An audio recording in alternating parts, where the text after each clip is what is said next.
In this video, I'll show you how to generate a UI component with V0 by Vercel. First, open your web browser and go to the V0 by Vercel website.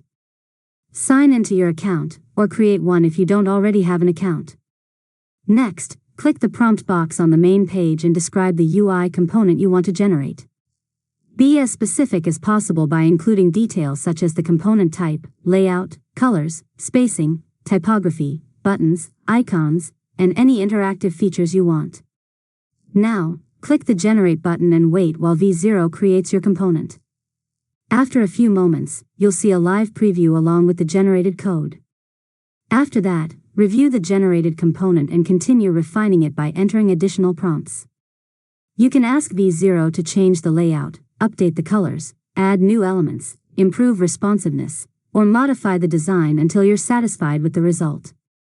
Finally, when your component is ready, click Copy or Export Code to use it in your project.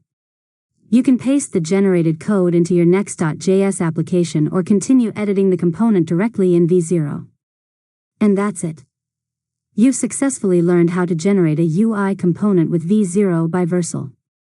If you found this tutorial helpful, make sure to subscribe to Learn Mode Lab for more tutorials.